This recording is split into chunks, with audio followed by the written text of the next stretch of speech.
Muito boa tarde ou boa noite a todos, bem-vindos. Obrigada por estarem aqui conosco nesta igreja, que eu acho muito engraçado, porque conheço tantos de vocês sem conhecer, pessoalmente, não é? Tudo à distância, mas acredito que na nova terra eu vou reconhecer cada um de vocês. Vamos então fazer o nosso estudo, continuamos no capítulo 39 do Grande Conflito. Hoje é o nosso, mas vamos então abrir com uma palavra de oração. Eu vou orar. Querido Deus, eterno Pai que está nos céus, obrigada, Senhor, por esta oportunidade. Obrigada por estes irmãos que desejam continuar na sua presença ao refletir mais profundamente neste livro maravilhoso que contém nele muita luz, muita informação. Nós agradecemos porque o Senhor prometeu estar conosco e o Senhor está conosco. Temos um grande Deus misericordioso que deseja repartir as suas bênçãos pelos seus filhos.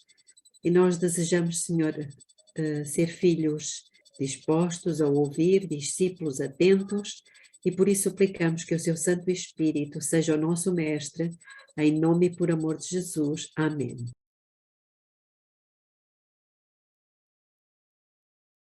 Muito bem, então, nós tínhamos ficado no parágrafo 45, e este capítulo, como sabem, o título é Aproxima-se o tempo de angústia. E já repararam certamente que como é que ele começou, não é? Ele começou precisamente naquele tempo, se levantará Miguel. Ora, tudo o que está contido neste livro, neste capítulo, perdão, diz respeito a uma determinada época da história, a partir do momento em que Miguel se levanta para defender os filhos do seu povo. Portanto, já vimos aqui alguns acontecimentos importantes neste capítulo. Não sei se prestaram atenção, é aqui neste período que acontece o decreto de morte, não é? Vimos isso no parágrafo 7. E a partir daí o povo de Deus entra efetivamente num momento, numa época de grande angústia. Apesar disso, Deus tem aqui algumas coisas reservadas para o seu povo. E é muito bonito vermos o que é que Deus vai fazer. Então diz no parágrafo 45, ainda que a figueira não floresça, nem haja fruto na vide, o produto da oliveira minta e os campos não produzam mantimento, as ovelhas da manada sejam arrebatadas e nos currais não haja vacas, os que o temem, contudo, se alegrarão no Senhor e exultarão no Deus da sua salvação. Isto está em Abacuque. Portanto, o tempo vai ser tão grande que diz que ainda que não houvesse isto, não é? Ainda que falhasse isto, ainda que os que temem ao Senhor, eles vão receber a proteção. Parágrafo 40, vamos dar um saltinho. O parágrafo 47, aos olhos humanos, parecerá, todavia, que o povo de Deus logo deverá selar o seu testemunho com o seu sangue, assim como fizeram os mártires antes deles. Então aqui já nos está a dizer que antes deste período, e nós sabemos que este período é depois do decreto de morte, quando ninguém mais do povo de Deus morre, não é verdade? Mas a situação é tão dramática que parece aos olhos humanos que essas pessoas vão ter que morrer também. Mas eles mesmos começam a recear que o Senhor os abandonou para sucumbir às mãos dos seus inimigos. É um tempo de terrível agonia. Dia e noite clamam a Deus rogando livramento. Os ímpios exultam sobre eles, não é? E no final do parágrafo 47 diz, semelhantes a Jacó. Então aqui Deus lá está fazendo o paralelismo com, por isso é que se chama o tempo da angústia de Jacó. Então, semelhantes a Jacó, todos estão a lutar com Deus. E esta expressão lutar com Deus faz-me lembrar, e os irmãos certamente que conhecem, os primeiros escritos. Lembram-se deste capítulo da sacudidura? A partir da página 269 dos primeiros escritos, que Ellen White vê dois grupos de pessoas dentro dos crentes, uns descuidosos e indiferentes, enquanto que outros estão a lutar com as suas forças todas, e os rostos deles pálidos, e de vez em quando vem um raio de luz vindo do trono de Deus e lhes ilumina o rosto, mas novamente vem o mesmo aspecto, não é verdade? Severo, severo, portanto, esta expressão que ela tem. Então é exatamente nesta altura, a lutar com Deus. Esta luta não é contra Deus. Esta luta é uma luta em oração por livramento, por socorro. O seu semblante exprime a sua luta íntima. Curiosamente, esta expressão também está nos primeiros escritos. A sua luta íntima. A palidez repousa em cada rosto.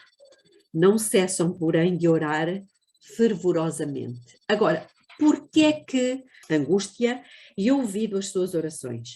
Estão à espera da ordem do seu comandante para os arrancar do perigo. Eles estão à espera da ordem do comandante, mas o comandante não está dando ordem para eles os livrarem. Mas devem ainda esperar um pouco mais. Se nós ficássemos só por aqui, nós perguntaríamos, mas que Deus é este?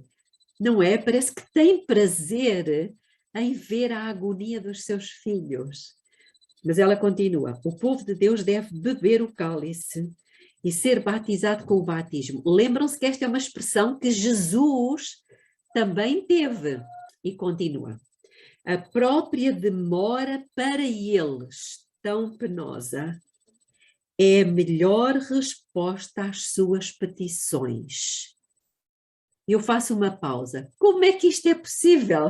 Como é que é possível ser a melhor resposta às nossas orações, o tempo de agonia que vamos passar?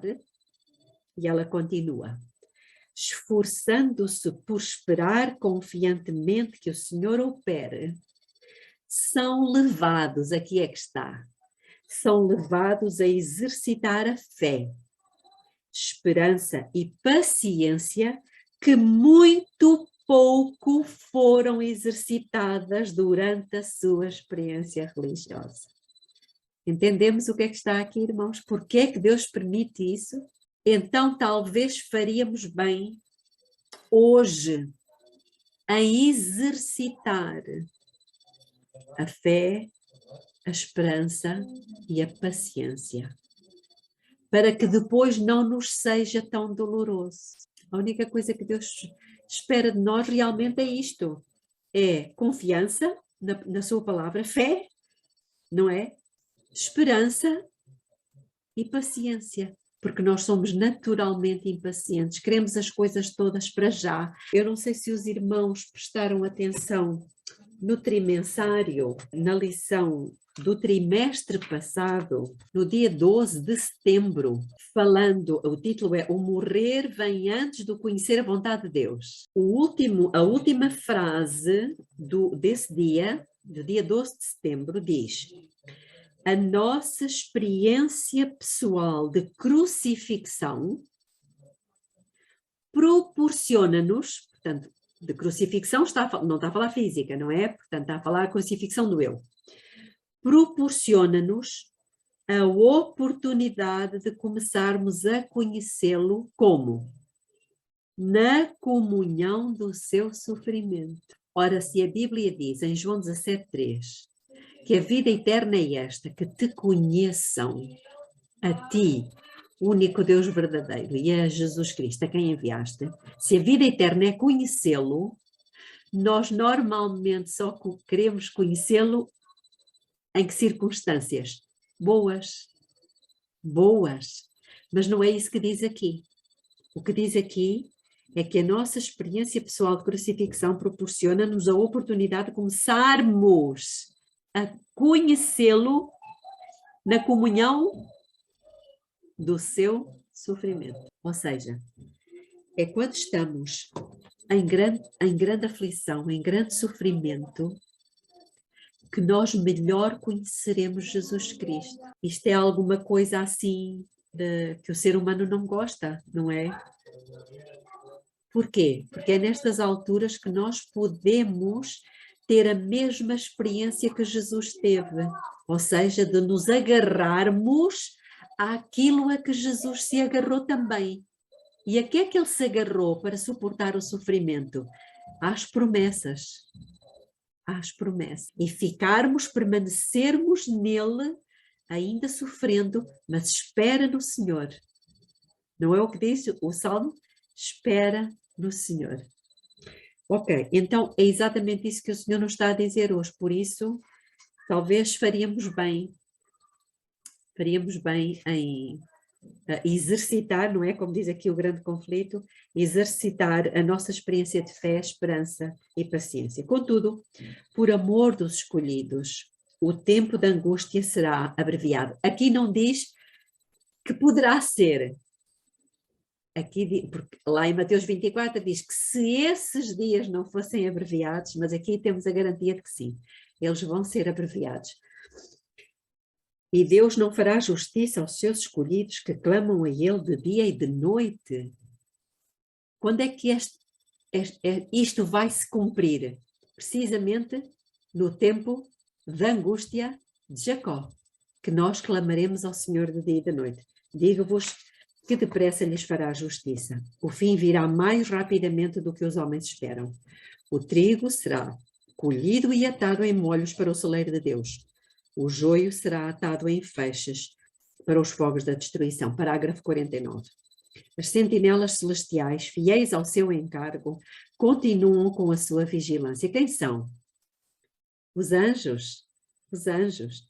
Embora um decreto geral haja fixado um tempo. Portanto, vejam que nós sabemos que o decreto, ele é feito, mas ele não é posto em ação imediatamente. Portanto, esse decreto de morte, ele vai fixar uma data. E cada decreto, ele começa em funcionamento à meia-noite, certo? Já tínhamos lido isso. Portanto, haja fixado um tempo em que os observadores dos mandamentos poderão ser mortos. Apesar disso, os seus inimigos, em alguns casos, se antecipam ao decreto. E antes do tempo especificado, esforçam-se por tirar-lhes a vida. Mas o que é que acontece? Mas ninguém pode passar através dos poderosos guardas estacionados em redor de toda a alma fiel. Alguns são assaltados ao fugirem das cidades e vilas. Isto é interessante. O que quer dizer que nesta altura ainda há povo de Deus nas cidades e vilas. Não posso dizer se são muitos ou poucos, mas alguns ainda estarão. Por força das circunstâncias. Então diz que alguns são assaltados ao fugirem das cidades e vilas, mas as espadas contra eles levantadas se quebram e caem tão impotentes como a palha. Espetáculo isto, não é? Eu não sei se os irmãos viram a última batalha. Viram esse filme nosso? Irmãos, eu digo-vos, esse filme foi dirigido por Deus, porque tem tantas coisas aqui do grande conflito. Lembram-se? Muitas coisas, impressionante. Então, muitas vezes quando eu estou a ler isto, eu lembro-me do filme. Outros são defendidos por anjos, sob a forma de guerreiros. E aqui o parágrafo 50 diz que santos anjos têm vindo como homens, no aspecto de viajantes. O 51 diz sob a forma humana, muitas vezes se acham anjos nas assembleias dos justos e visitam as dos ímpios também, assim como foram a Sodoma, a fim de fazerem um relato das suas ações, para determinar se havia passado os limites da longanimidade de Deus. Parágrafo 52. Ainda que os governadores deste mundo não o saibam, os anjos têm sido muitas vezes oradores nos seus concílios. Voltando novamente ao filme, lembram-se quando o povo de Deus, um deles até estava a ser interrogado num tribunal, e Satanás estava lá no meio dos jurados para condenar aquele rapaz, anjos de Deus também estarão ali como testemunhas. Isto é um mundo invisível, mas é um mundo muito real.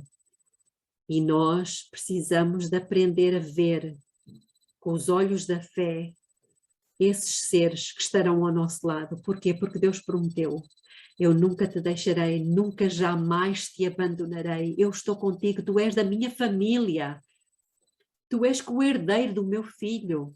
Então, estas palavras vão nos confortar e elas têm que estar guardadas aqui, não é? Guardadas na nossa memória, para nos darem força.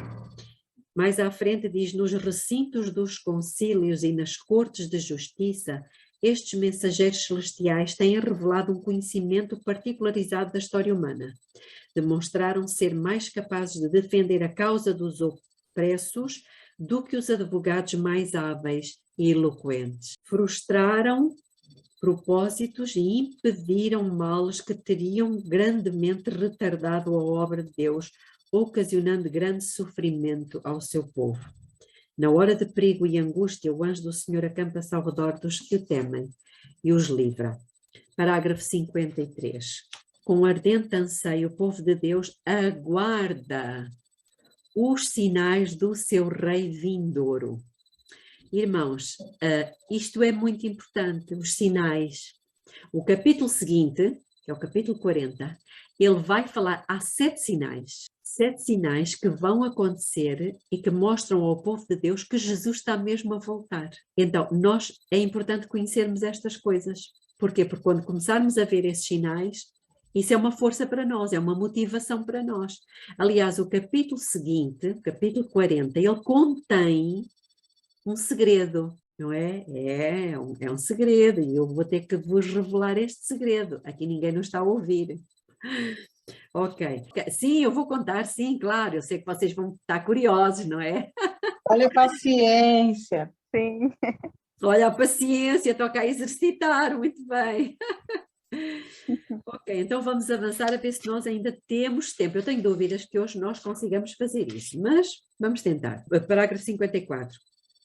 Ao insistir o povo militante de Deus com as suas súplicas perante o Senhor, o véu que os separa do invisível parece quase retirar-se.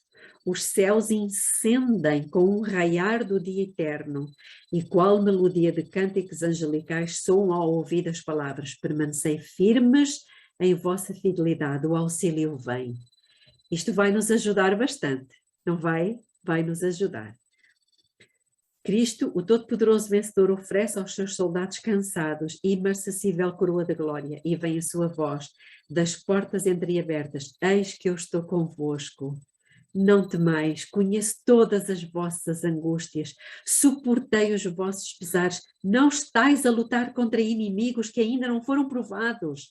Pelejei o combate em vosso favor, e em meu nome sois mais do que vencedores. Ai, nesta altura, que maravilha ouvirmos isto, irmãos, não é?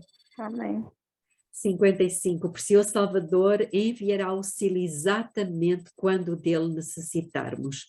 O caminho para o céu acha-se consagrado pelas suas pegadas.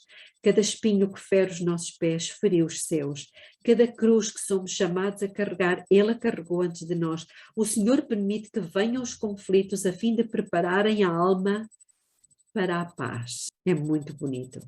O tempo de angústia é uma prova terrível para o povo de Deus. É, porém, a ocasião de todo o verdadeiro crente olhar para cima e, pela fé, verá o arco da promessa circundando. Voltarão os resgatados do Senhor e virão a Sião com júbilo, e perpétua alegria haverá sobre as suas cabeças. Parágrafo 57. Pelo que agora ouvisto, ó opressa e embriagada, mas não de vinho. Assim diz o Senhor Jeová, e teu Deus, que pleiteará a causa do seu povo. Eis que eu tomo da tua mão o cálice da vacilação, as fezes do cálice do meu furor, nunca mais dele beberás. Mas pô-lo-ei nas mãos dos que te entristeceram, que dizem à tua alma, abaixa-te, para que passemos sobre ti. E tu puseste as tuas costas como o chão e como o caminho aos viandantes. Irmãos, nunca mais Satanás poderá humilhar e esmagar o povo do Senhor. Deus vai dizer basta, chega. Ele vai tentá-los a desistir, a duvidar, sobretudo a duvidar, mas pela graça de Deus ele não vai conseguir. E é esta última geração, é nesta última geração que vai ficar finalmente provado que Deus é bom, que Deus é justo e que Satanás é encardido e merece ser destruído. Deus conta connosco, irmãos. Deus conta connosco para isso. Vejam a confiança que Ele terá nestas pessoas. Tal como teve com Jó, que disse Deus a Satanás, eu confio nele, podes fazer o que tu quiseres com ele. Ele não vai negar o meu nome. Precisamos pensar nisto.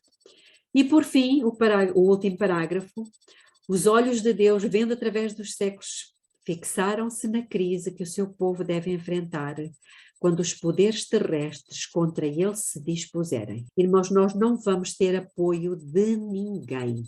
Não há advogado que defenda a nossa causa. Por isso, está escrito em 1 João 2:1, que Cristo é o nosso advogado. Cristo, temos um advogado para com o Pai, Jesus Cristo, o justo. Mas o santo que diante de Israel dividiu o mar vermelho manifestará o seu grande poder, libertando-os do cativeiro.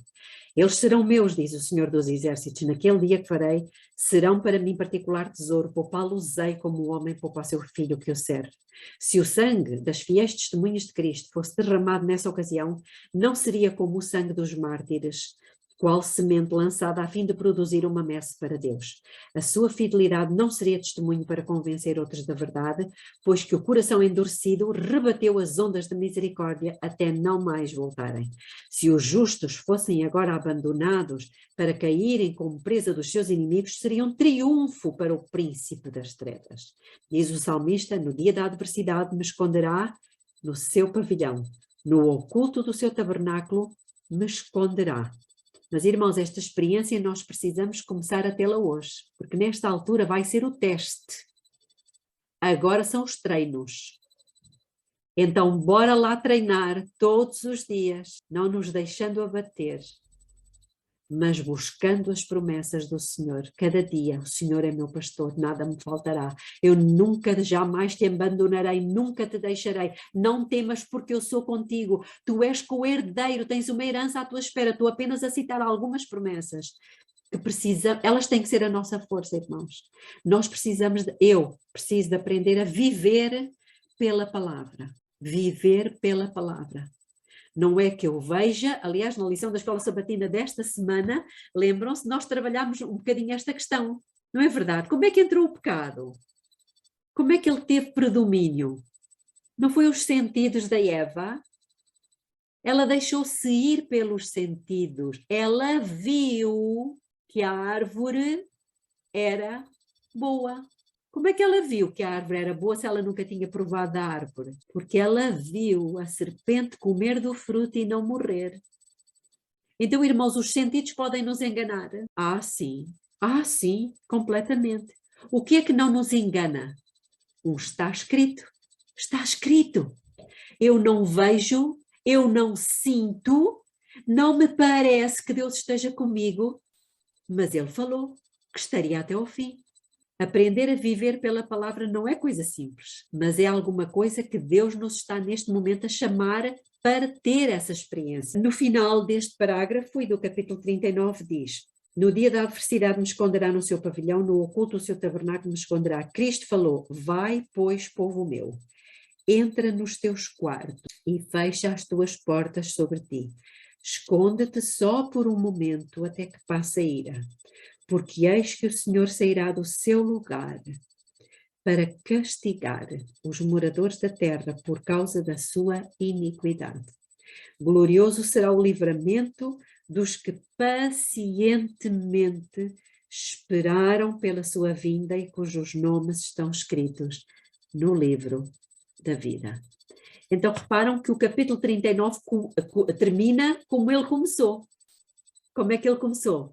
Naquele tempo se levantará Miguel, o grande príncipe, que se levanta a favor dos filhos do teu povo, e haverá um tempo de angústia como nunca houve, mas naquele tempo livrar-se-á o teu povo, todo aquele que for achado escrito no livro. Não é como que termina o capítulo? Então isto é como se fosse um laço, não é? Um nó. Terminam aqui da forma como começou. Bom, então, sendo assim, vamos entrar no capítulo seguinte, capítulo 40, que tem por título o livramento dos justos. E então começa assim: quando a proteção das leis humanas for retirada dos que honram a lei de Deus, haverá nos diferentes países um movimento simultâneo com o fim de os destruir. Aproximando-se o tempo indicado no decreto, portanto, estão a ver aqui que o decreto estipula um dia e uma hora. Ao aproximar-se o tempo indicado no decreto, e nós podemos também ver Ellen White detalhar isto nos primeiros escritos na página 282, o povo conspirará para desarraigar a odiada seita. Mas nós somos uma seita? Mas somos ou não? Na visão das igrejas, sim. Mas honestamente não somos. Não. Não. Será que não? Vamos abrir a Bíblia. Disseram a Jesus que era a seita dos nazarenos também. A Paulo, exatamente. Então é para lá que nós vamos, Atos dos Apóstolos. Irmãos, é um motivo de orgulho. Dos Atos dos Apóstolos, no capítulo 24, quando Paulo é levado perante o governador Félix, o grande apóstolo Paulo, vamos ler desde o versículo 1. 5 dias depois, o sumo sacerdote Ananias desceu com alguns anciãos e um certo tertulo orador, os quais fizeram perante o governador queixa contra Paulo.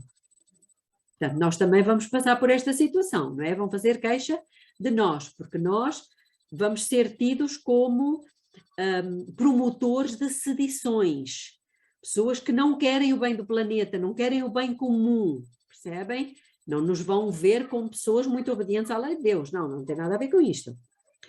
Sendo este chamado, Tertulo começou a acusá-lo. Nós também vamos passar por isto, dizendo: visto que por ti gozamos de muita paz e por tua providência são continuamente feitas reformas nesta nação, olha graxa. O que Tertulo está a fazer ao governador Félix. Em tudo e em todo lugar reconhecemo-lo com toda a gratidão, ó excelentíssimo Félix. Primeiro dá-lhe graxa e depois diz, mas para que não te detenha muito, rogo-te que, conforme a tua equidade, nos ouças por um momento. Temos achado que este homem, que era o Paulo, é uma peste e promotor de sedições, tal e qual como vão fazer conosco, entre todos os judeus, por todo o mundo, e chefe da seita dos nazarenos. Então, irmãos, se vos disserem que somos uma seita, sintam orgulho, podem dizer, somos sim, da mesma seita do apóstolo Paulo. Podemos provar. Então, voltemos ao grande conflito. Resolver-se-á dar em uma noite um golpe decisivo que faça silenciar por completo a voz de dissentimento e reprovação. O que quer dizer que o povo de Deus estará sendo uma voz de quê? Dissentimento e reprovação. Nós não podemos aprovar, não é?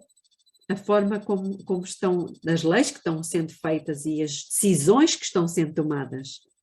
O povo de Deus, alguns nas celas das prisões, outros escondidos nos retiros solitários das florestas e montanhas, pleiteia ainda a proteção divina, enquanto por toda a parte grupos de homens armados, instigados pelas hostes de anjos maus que se estão preparando para a obra de morte.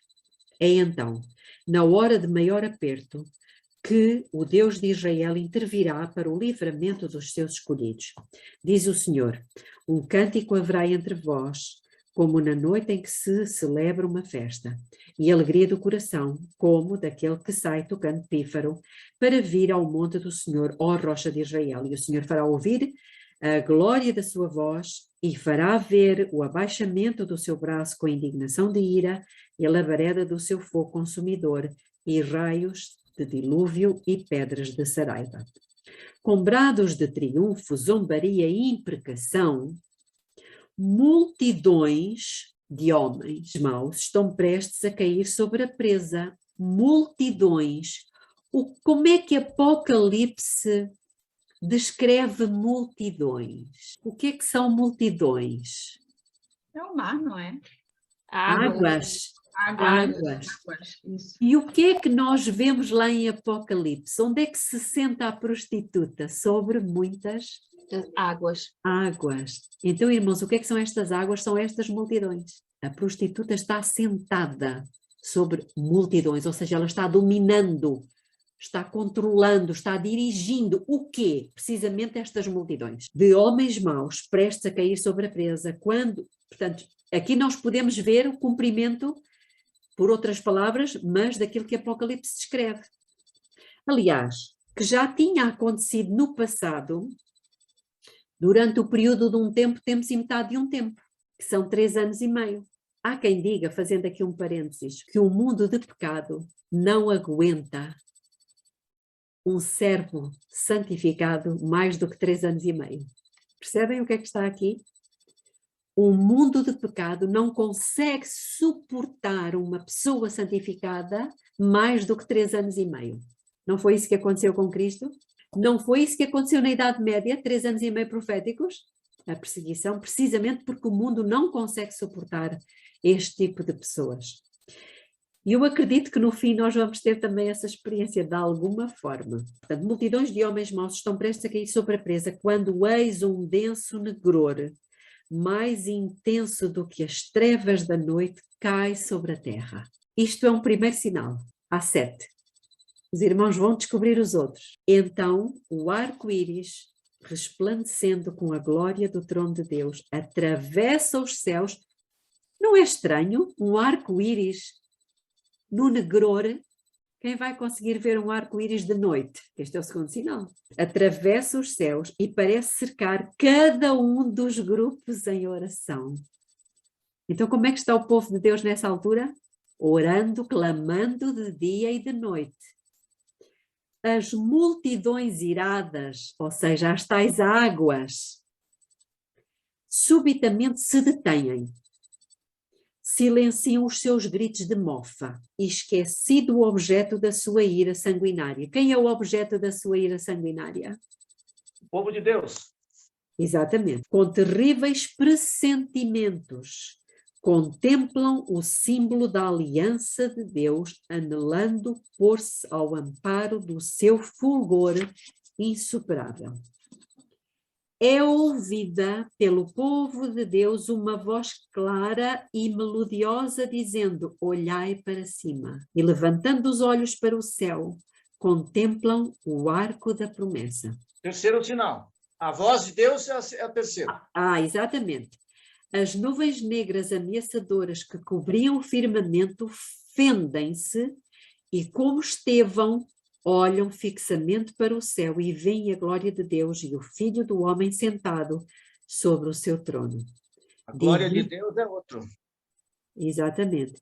Divisam na sua forma divina os sinais da sua humilhação e dos seus lábios ouvem o pedido apresentado ante seu Pai e os santos anjos: aqueles que me deste, eu quero que onde eu estiver, também eles estejam comigo.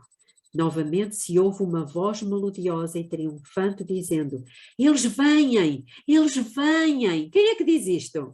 Os anjos. Sim, eles estão inquietos, desejosos de nos abraçar. Eles vão. Irmãos, nós seremos, deixem-me dizer-vos isto assim a jeito de brincadeira, nós seremos os vitoriosos da seleção nacional, que toda a gente quer cumprimentar e abraçar. Sim, irmãos, porque ninguém passou pela experiência que nós passamos, ou que vamos passar. Ninguém. Eles apenas viram, mas nós experimentámos isso.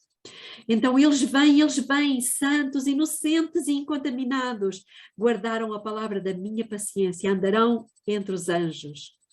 E os pálidos, trêmulos lábios dos que mantiveram firme a fé, proferem um brado de vitória. É à meia-noite que Deus manifesta o seu poder para o livramento do seu povo. O sol aparece resplandecendo em sua força. Como é que é possível? Não estava tudo em trevas? Agora aparece o sol. Sinais e maravilhas se seguem em rápida sucessão. Os ímpios contemplam a cena com terror e espanto, enquanto os justos veem com solene alegria os sinais do seu livramento. Irmãos, até aqui Jesus ainda não veio. Tudo isto são cenas que antecedem a vinda dele e que nós vamos ver e que nos vão dar muita força. Tudo na natureza parece desviado do seu curso. As correntes de água deixam de fluir. O que é isto? Não correm mais no curso normal. Secam-se. Não, elas param, né? Elas param e algumas até retrocedem. Isto faz-nos lembrar a sexta praga. Ou não faz? É. Nuvens negras e pesadas sobem e chocam-se umas nas outras. Em meio dos céus agitados, acha-se um espaço claro de glória indescritível, de onde vem a voz de Deus, como o som de muitas águas, dizendo: está feito. Isto é o quê? Isto é a sétima praga. Estão a ver as pragas todas aqui? Nós já tínhamos visto a quarta, não é? E fomos por aí, agora vimos a sexta e a sétima. Irmãos, Ellen White, ela não refere as pragas. Mas onde é que se ouve o está feito? Não é na sétima praga? Lá de Apocalipse 16, 18. Quem é que quer abrir em Apocalipse 16, 18? E ler o verso? E o sétimo anjo derramou a sua taça sobre Noar, e saiu grande voz do templo do céu, do trono, dizendo: está feito. E houve vozes e trovões e relâmpagos, e um grande terremoto como nunca tinha havido desde que há homens sobre a terra. Tal foi este tão grande terremoto. Muito obrigada. Olha o que vem agora a seguir no parágrafo do grande conflito. Essa voz abala os céus e a terra. Há um grande terremoto. Então estamos a descrever as pragas ou não estamos? Estamos. Mas ela não diz que são as pragas. Estão a ver, irmãos, como nós precisamos ligar a ficha com a tomada? Grande terremoto como nunca tinha havido desde que há homens sobre a terra. Tal foi este tão grande terremoto. Como lemos há pouco, o irmão leu. Estão a ver aqui? Esse é o sétimo selo? Não, selo não, praga. Oh, desculpa, sétima praga. Sim, exatamente, é a sétima praga. Apesar dela não referir aqui, ela não diz, não é? Como nós já tínhamos visto no capítulo 39, não é? Não sei se se recordam, no parágrafo 41, dizia: na praga que se segue é dado poder ao sol para que abrasasse os homens com fogo. Portanto, já dali até aqui já estamos a seguir as pragas, mas ela não refere que são as pragas, mas nós conhecemos. Estão a perceber porque é importante nós conhecermos o que está escrito? A palavra, irmãos, tem que ser o nosso alimento de cada dia, para conseguirmos identificar as coisas. Portanto, continuando. O firmamento parece abrir-se e fechar-se, a glória do trono de Deus dir-se e atravessar a atmosfera. As montanhas agitam-se como a cana ao vento. Estão a ver a quantidade de sinais que estão aqui? Muitos sinais. Como a cana ao vento. E anfractuosas rochas são espalhadas por todos os lados. Há um estrondo como de uma tempestade a sobrevir. O mar é açoitado com fúria. Ouve-se o sibilar do furacão, semelhante à voz de demónios na missão de destruir. A terra inteira se levanta, dilatando-se como as ondas do mar. A sua superfície está a quebrar-se. E nós ainda estamos aqui em cima dela. O seu próprio fundamento parece ceder. Cadeias de montanhas estão a sussurrar. Desaparecem ilhas habitadas. Sabem que eu vivi 7 anos e meio nas ilhas. Nós temos aqui um arquipélago em Portugal, que é o arquipélago dos Açores, tem 9 ilhas, e nós estávamos responsáveis por 3 das ilhas do Grupo Central, Pico, Faial e São Jorge. E muitas vezes falávamos disto, que as ilhas vão desaparecer. Mas, irmãos, elas só vão desaparecer mesmo agora no final, não é antes disso. Os portos marítimos que pela iniquidade se tornaram como Sodoma são tragados pelas águas enfurecidas. A grande Babilônia veio em lembrança perante Deus para lhe dar o cálice do vinho da indignação da sua ira. Grandes pedras de saraiva, cada uma do peso de um talento, estão a fazer a sua obra de destruição. As mais orgulhosas cidades da terra são derribadas. Os suntuosos palácios, em que os grandes homens do mundo dissiparam as suas riquezas com a glorificação própria, desmoronaram-se diante dos seus olhos. As paredes das prisões fendem-se e o povo de Deus que estivera retido em cativeiro por causa da sua fé é libertado. Isto faz-nos lembrar o quê? A história de Paulo, não é? Paulo e Silas. Muito bem. Abrem-se sepulturas e muitos dos que dormem no pó da terra ressuscitarão, uns para a vida eterna e outros para vergonha e desprezo eternos. O que é isto? Que ressurreição é esta? Ressurreição parcial, de justos e de ímpios. Quem são os ímpios que vão ressuscitar aqui? Aqueles que crucificaram a Jesus, E quem são os justos? que morreram na mensagem do terceiro anjo. Desde 1844. Morreu, ele é o terceiro anjo, é. Adão vai ressuscitar nesta ressurreição? Não. Moisés? Não. Moisés já lá está. Ok. Abraão? Não. Sansão? Não. Não. São apenas aqueles que morreram na fé da mensagem do terceiro anjo. Então, o que é que nós temos aqui? Nós temos aqui um segredo, não é verdade? Porque até agora Deus não citou Daniel 11, mas aqui está a citar Daniel 12:2, não é? Deus está aqui a citar Daniel 12:2. Se os irmãos quiserem ver, vão ver que é exatamente este versículo. O que é que eu quero dizer com isto? Se aqui está Daniel 12:2, onde é que está Daniel 12:1? E onde é que está Daniel 11:45? E Daniel 11:44? E 43? Onde está? Se nós formos a Daniel 12:1, tem aí 3 acontecimentos. Digam-me quais são. Como é que começa Daniel 12:1? Miguel se levantará nesse Miguel tempo. se levantará. Podem escrever. Miguel levantar-se é Miguel. Depois, tempo de angústia. E haverá um tempo de angústia. Terceiro, o livramento dos justos. Não é livrar-se ao teu povo. Todo aquele que for achado escrito no livro. É ou não? É. E depois vem a ressurreição parcial, que é esta do versículo 2. Então agora nós vamos andar para trás. Nós estamos em Daniel 12:2, porque ela citou Daniel 12:2. Andando para trás, o que é que vem? Não sei se os irmãos escreveram. Se levantará Miguel, primeiro. Segundo, livramento dos justos. Estamos tempo de todos... angústia. Livramento dos justos. Antes de Daniel 12:2, livramento dos justos. Já repararam qual é o título desse capítulo 40? Livramento dos justos. Sim. É uma pergunta. Não sei se você falou, ressurreição parcial, eles vão viver depois que eles ressuscitarem ou vai ser na vinda de Cristo? Nós aqui ainda não estamos a ver a vinda de Cristo. É um tempo antes. Aí eles vão continuar vivendo? Eles vão continuar vivendo. Obrigada. Depois vamos ver a sequência. Mas então o que eu queria chamar-vos a atenção é, antes de Daniel 12:2 tem o livramento dos justos. E é este o título do capítulo 40. E o que é que vem antes do livramento dos justos? Um tempo de angústia. Olhem lá, andando para trás, qual é o capítulo anterior? O capítulo 39. Tempo de angústia. Aproxima-se o tempo de angústia. E como é que começa o capítulo 39? Naquele tempo, levantar-se-á Miguel. Então, o que é que Deus terá dito antes? Andando para trás, o Daniel 11 está de Apocalipse 39 para trás. Está a ser confuso? Não, não, está certo. E, Tá certo. e vai até onde, irmãos?